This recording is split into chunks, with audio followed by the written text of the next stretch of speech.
ନୀଳଗିରିର ତିନି ପ୍ରମୁଖ ଦଳ ଶଙ୍ଖ ପଦ୍ମ ଏବଂ ହାତ ଚିହ୍ନ ଉଭାନ ସ୍ୱାଧୀନକୁ ଆପଣେଇବେ କି ନୀଳଗିରିବାସୀ। ସାରା ଭାରତବର୍ଷରେ ସାଧାରଣ ନିର୍ବାଚନ ଚାଲିଥିବା ବେଳେ ଓଡ଼ିଶାର ଲୋକସଭା ସମେତ ବିଧାନସଭା ପାଇଁ ମଧ୍ୟ ନିର୍ବାଚନ ପ୍ରକ୍ରିୟା ଆରମ୍ଭ ହୋଇଯାଇଛି।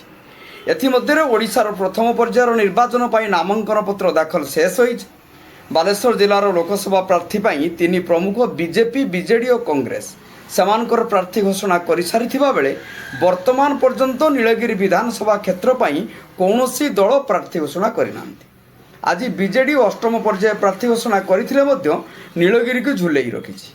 ତେବେ ଆଗାମୀ 7 ତାରିଖରୁ 10 ତାରିଖ ମଧ୍ୟରେ ନାମାଙ୍କନ ଭରିବା ପାଇଁ ତାରିଖ ଧାର୍ଯ୍ୟ ହୋଇଥିବା ବେଳେ କାହିଁକି ଏପର୍ଯ୍ୟନ୍ତ ତିନି ଦଳ ପ୍ରାର୍ଥୀ ଘୋଷଣା କରିନାହାନ୍ତି ତାହା ଏବେ ନୀଳଗିରିବାସୀଙ୍କ ପାଇଁ ପ୍ରଶ୍ନବାଚୀ ସୃଷ୍ଟି କରିଛି।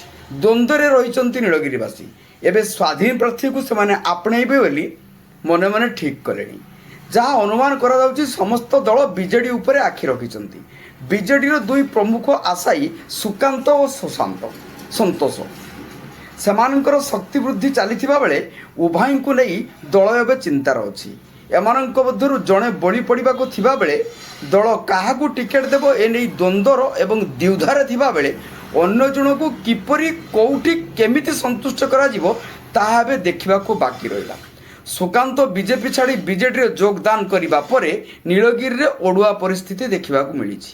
ଯଦି ଦଳ ସୁକାନ୍ତକୁ ଟିକଟ ଦିଏ ତାହେଲେ ସନ୍ତୋଷ ଦଳ ପାଇଁ ବୁମେରାଙ୍ଗ ହୋଇପାରନ୍ତି। ସନ୍ତୋଷ ନିଜର ପୁରୁଣା ଦଳକୁ ଡେଇ ପଡ଼ିବାର ଚିନ୍ତା ବିଜେଡ଼ିକୁ ମଧ୍ୟ ଘାରିଛି। ବିଜେପି ମଧ୍ୟ ସନ୍ତୋଷକୁ ଆପଣାଇ ପାରେ ବୋଲି ଶୁଣିବାକୁ ମିଳିଲାଣି। ଅପରପକ୍ଷରେ ବିଜେପି ଓ କଂଗ୍ରେସ ମଧ୍ୟରେ ବିଜେଡ଼ିର ଏହି ଅଛିଡ଼ା ଅଙ୍କର ଫାଇଦା ନେଇଯିବ ଏଠି କଂଗ୍ରେସ। ସବୁଠାରୁ ଆଶ୍ଚର୍ଯ୍ୟ କଥା, ନିର୍ବାଚନକୁ ଆଉ ମାସେ ବାକି ଥିବା ବେଳେ ଏପର୍ଯ୍ୟନ୍ତ ତିନି ପ୍ରମୁଖ ଦଳର ଚିହ୍ନ ଉଭାନ ଥିବା ବେଳେ ସନ୍ଦେହରେ ଭୋଟର ଶେଷରେ ସ୍ୱାଧୀନ ପ୍ରାର୍ଥୀଙ୍କୁ ଆପଣାଇ ନେଇ ତିନି ପ୍ରମୁଖ ଦଳକୁ ଚକମା ଦେବାକୁ ଅଣ୍ଟା ଭିଡ଼ି ନେଲେଣି।